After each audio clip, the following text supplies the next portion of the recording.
It's chaos every day, so we're just trying to go out there and do everything we can to win. Happy chaos. Yes. Elana Meyers Taylor has been a force on Team USA bobsled for almost 20 years. She's a 5-time Olympic medalist and the most decorated Black Winter Olympian. She's also a mother of 2 young boys, Niko and Noah. Niko has Down syndrome. Both Noah and Niko are deaf. She's married to retired Olympic bobsledder Nick Taylor. At 41 years old, Elana keeps breaking barriers. It all started growing up in Douglasville, Georgia. She sat down with us to talk about it all as she prepares for what would be her 5th Olympics. What a whirlwind it's been leading up to these games. Yeah, it's been wild. Just everything that's been going on and traveling around with the family and figuring everything out logistically, it's been quite the chaos. What has the season been like, and how much have you loved having, Noah and Niko on the road with you? Oh my gosh, it is so much fun to have my boys with me and so much chaos. Like, I miss a lot of sleep. Don't get me wrong, it would be a lot different if they weren't there, but they're my biggest motivators. To have them by my side and to see me day in and day out doing what I'm doing, it's just the coolest experience, and I know for them they get a lot out of it too, meeting my teammates, interacting with people from around the world, and just being around. Like, they're seeing people achieve and go for goals at the highest level. Like, what more could you ask for your kids to have for role models? And as they're getting older, they're understanding more. Amazing to think at the last Winter Games, Niko was just getting ready to turn 2. Noah wasn't born yet. How much life has changed in the course of one Olympic cycle. It's crazy how much everything could change in just a short time, like less than 4 years.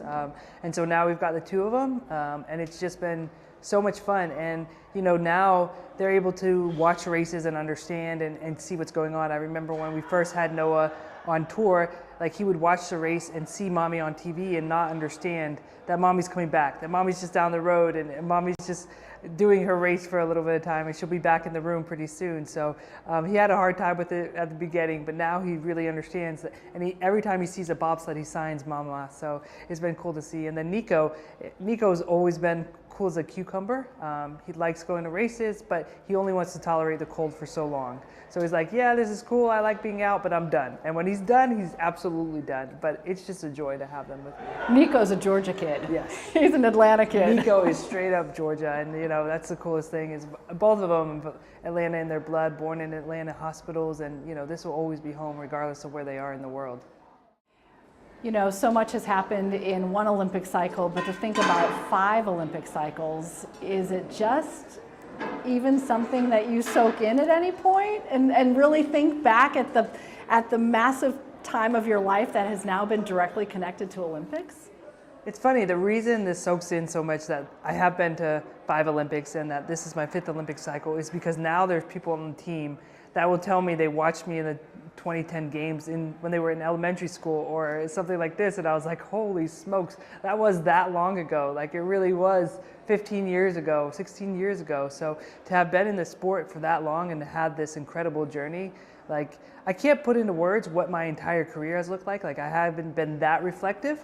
So it'll be interesting after these games to have that kind of reflection and be able to look back and see what's really happened. I mean, now we're still in the thick of it and it's still in go, go, go mode and things like that. And it's just chaos every day. So we're just trying to go out there and do everything we can to win. Happy chaos. Yes.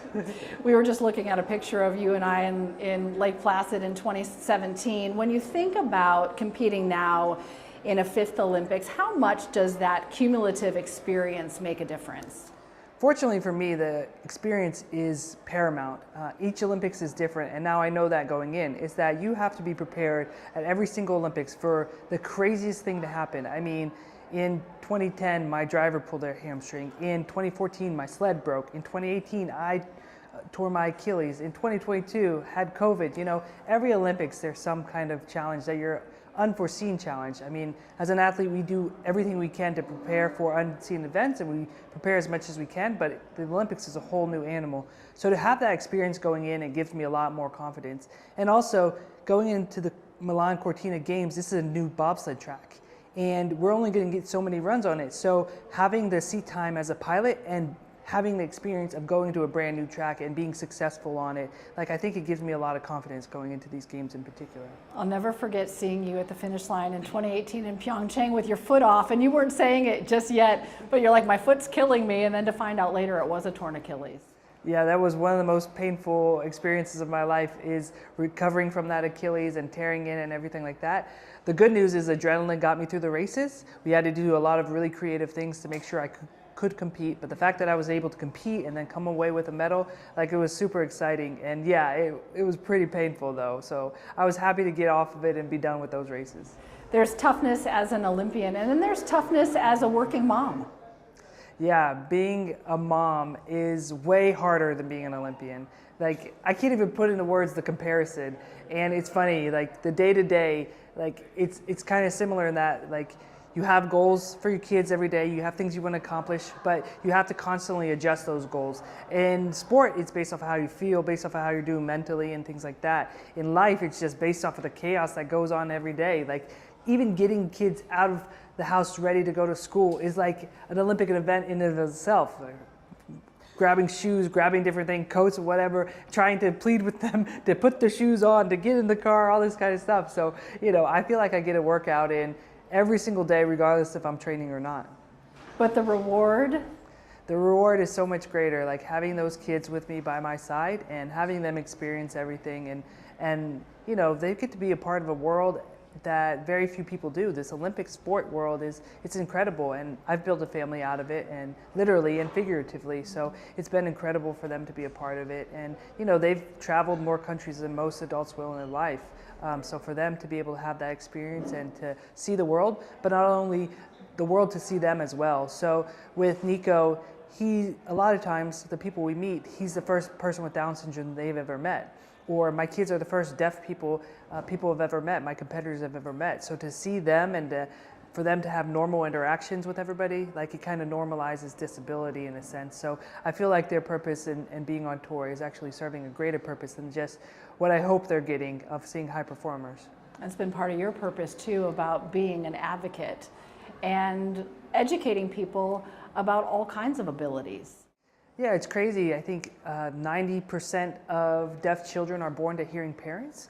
So there's a lot of stigma and a lot of things that people just don't understand about what being deaf looks like, or what it looks like to have deaf children in your family, or to know a deaf person, or they don't understand American Sign Language, and we primarily use American Sign Language in the house. So it's been very important to me to advocate for my boys and make sure not only they have the resources they need, but people understand, like, they're normal people. Like, yes, disability is a part of our lives, but we live outside of the Olympics. We live a pretty normal life. Like, they go to grocery stores with me. Like, we go and go to the park, and they play with other kids. And you know, it's cool to see them actually figure out how to interact with their hearing peers. So they're really great at interacting with hearing people, even if they don't have their cochlear implants on or anything like that. Like, they've learned to navigate the world already at such a young age.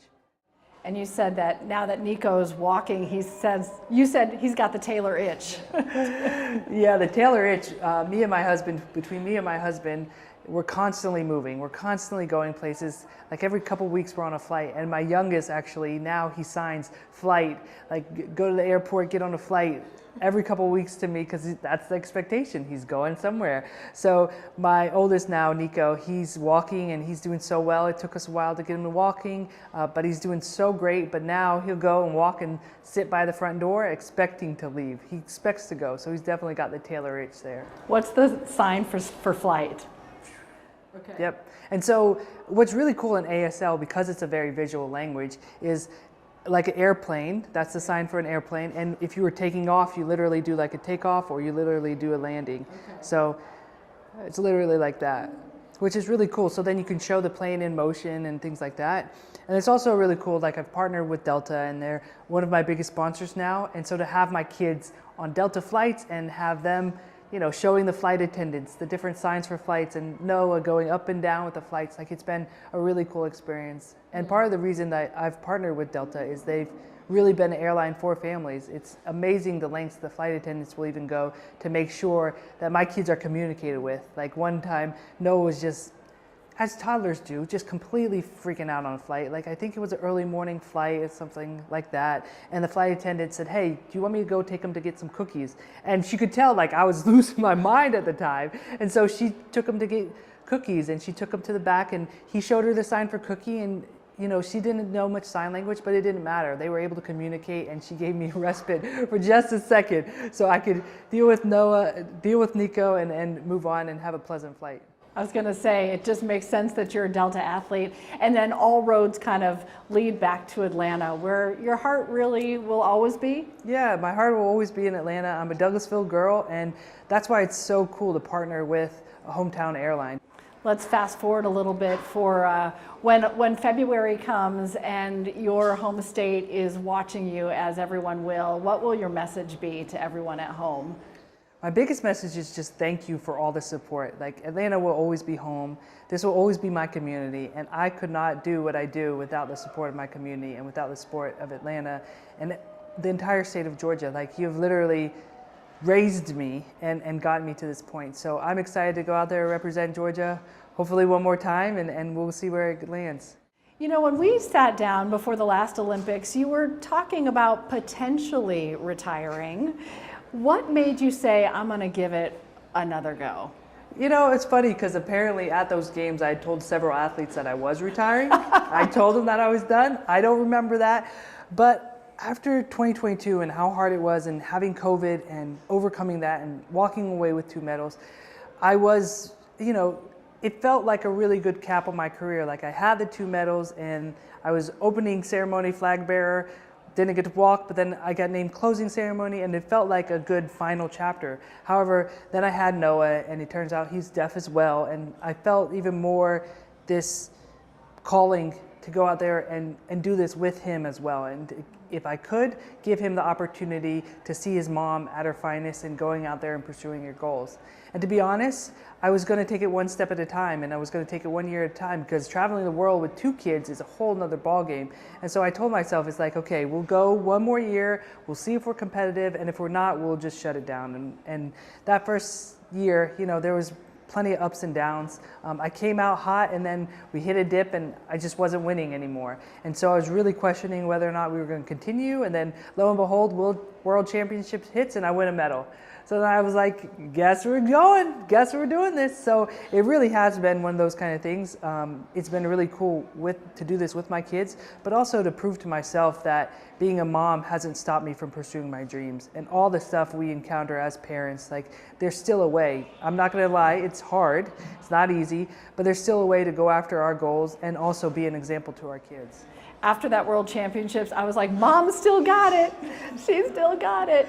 And I think it's a really important part of the conversation, that there would have been years ago that even the thought of starting a family would just sort of assume that a woman would then retire. And that has really changed as more and more elite athletes say, no, I can still be competitive as a mom over a certain age. It's just like breaking barrier after barrier. Yeah, it's been really cool to see the rise of female athletes continuing their career after they have children, after they give birth and whatnot, because it's just female athletes, like, I think we don't know the limit of, like, the age that female athletes can be and hit their peak, because for so long they've given up their athleticism in order to go into motherhood, which is, don't get me wrong, that is completely honorable and huge, and I want all female athletes to have the choice. I want them to be able to say, hey, I want to continue to do this as a mother, or I want to retire and be a mother. Both are great options, either is fine, but now that they have the option to continue your career and you're seeing more and more opportunities, I think we're really going to see female athleticism and female competition really explode, because we don't know, like, for so long it's thought, you know, women peak in their 20s, or maybe they peak in their 30s, or who knows, maybe it's 40. I'm hoping it's 41. So you never know. So I think it's been really cool, but I think also it's been really cool to see and to learn from other female athletes who do travel with their kids, you know, being able to talk with Allison Felix and learn from her experience, and being able to see Serena Williams and all these other mom athletes do it. It's really encouraging.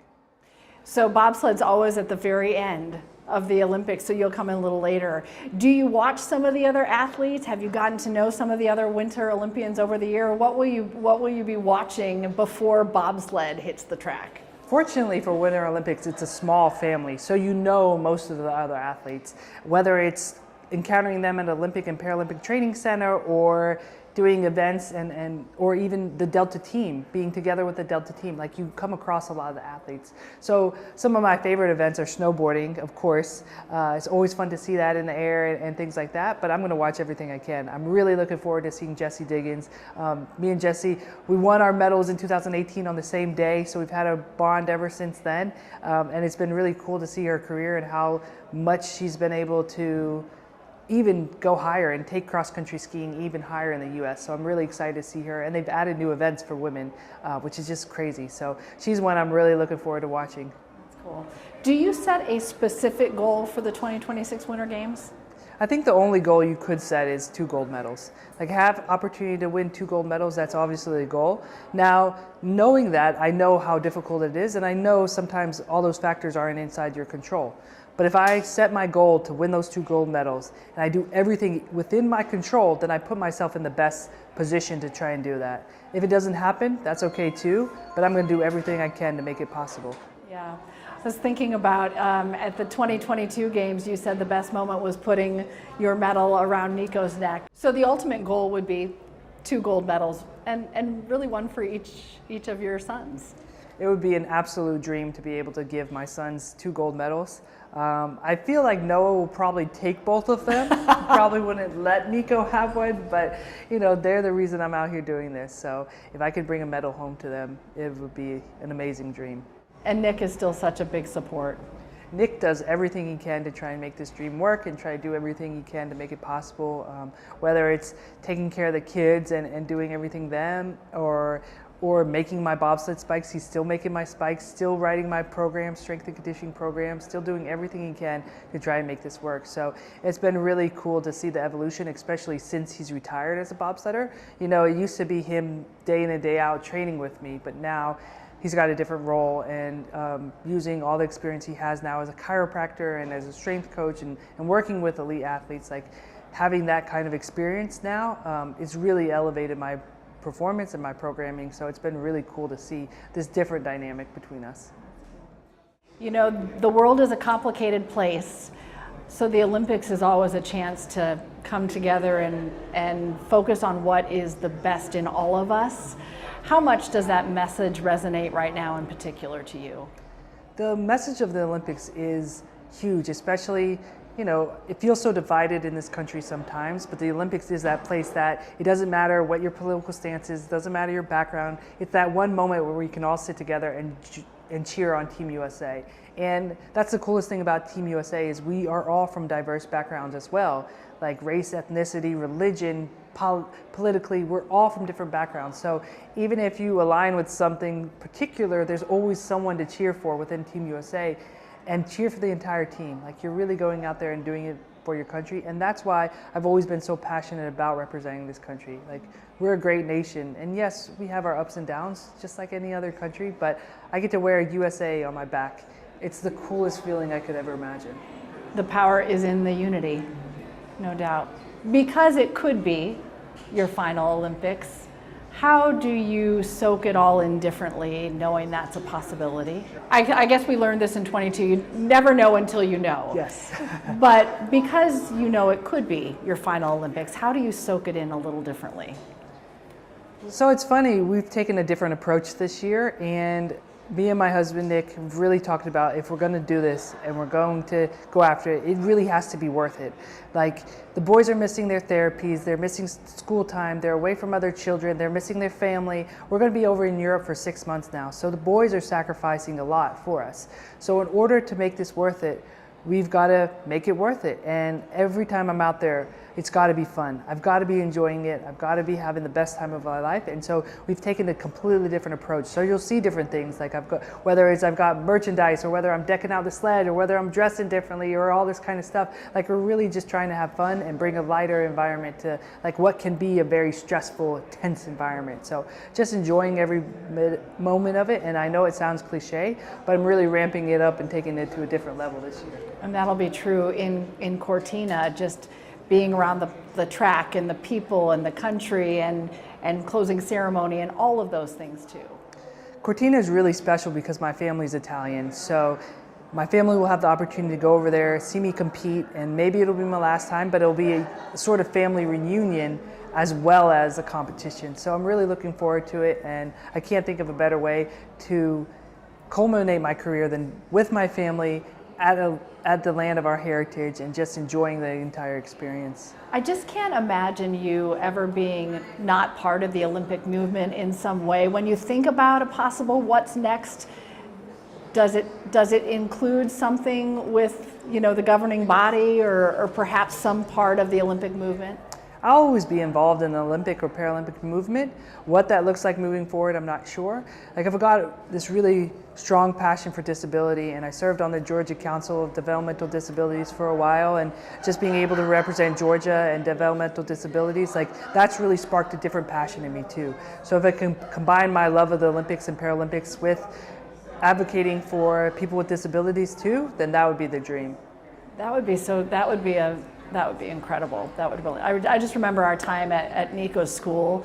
Well, it was therapy, but it felt like school, and what a beautiful experience, you know, and to be part of all of that. Yeah.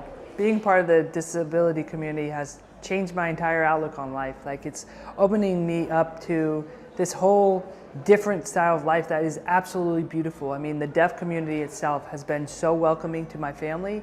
They treat my kids, or it feels like they love my kids more than I do sometimes. Like, they've done everything they can to try and help me and try to help my kids get the best out of everything and try to help my kids get whatever they need so they can live the best life possible.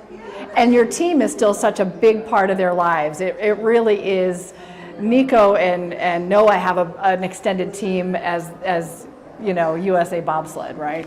So much of my team have even gone to the step of trying to learn American Sign Language and try to sign with them and just do whatever they can. And it's been really cool to, like, see them, even if we're all at a team setting eating dinner, some of them will take Niko or Noah and just give me a moment to finish my food. Because, you know, as a parent, you never get to eat a meal. Like, most of my meals these days at our house is standing up at the counter.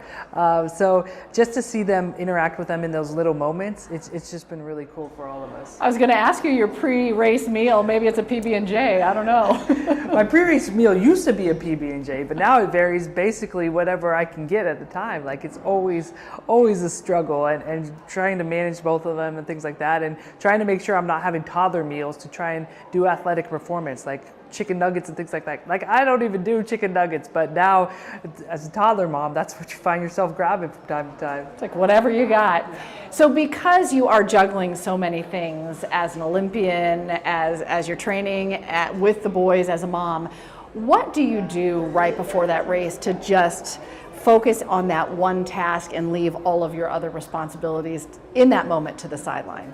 Believe it or not, and I think most parents can appreciate this, it's like when I have that moment before competing, it's like my time. Like, it's finally time that I could focus on myself and I could make sure that I have whatever I need to do whatever I am set out to do, that I can go after my goals. And it's actually freeing in a sense, because, you know, parenting is so hard and your attention is drawn in so many different directions all the time. Before a race, it's actually like the time I get to focus on myself. So it's actually freeing in that moment to not have to focus on, you know, whatever the kids are doing, what's going on with the nanny, what's going on with my husband. Like, I just get to focus on that race and what's going on. So for me, it's actually become a little bit easier to be in the moment because I get to put all that stuff away and I can deal with it as soon as I cross the line. We'll be in Cortina for the opening ceremonies. Oh, you will? Okay. And there's a chance I could walk.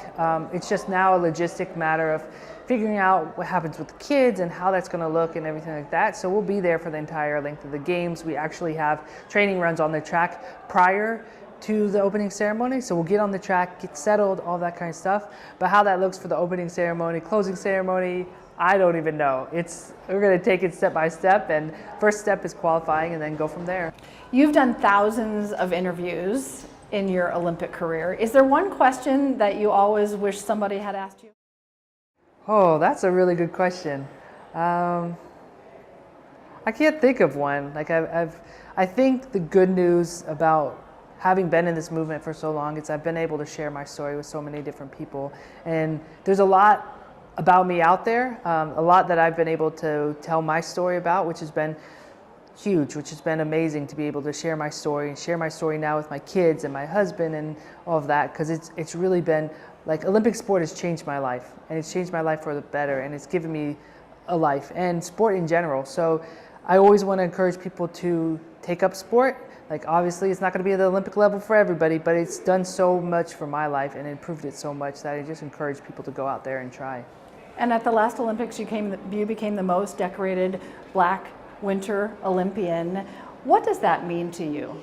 That's a wild statistic, and one I never thought I'd even accomplish. Like when I started bobsledding, I thought, hey, I'd win an Olympic medal and then I'd be out and then be done. So to have this career now and to be up there with so many accomplished Olympians and to have this statistic behind it, it's incredible. I never set out to do that. I just wanted to go out there and perform at my best. So anytime I can go out there and represent and show how diverse the Winter Olympics could be, show that it's one of those events, especially in bobsled, that regardless of where you come from, you can be successful. Like it's very important. Like for me, it was Vanetta Flowers and seeing her behind a sled that encouraged me to try for bobsled. So I believe if you see it, you can believe it, and you can achieve it. So if you see someone who looks like you, if you see myself or some of the other differently cultured athletes in the sled, then you believe you can do it and you can succeed. So it encourages more and more people to get out there and try it, and hopefully more will.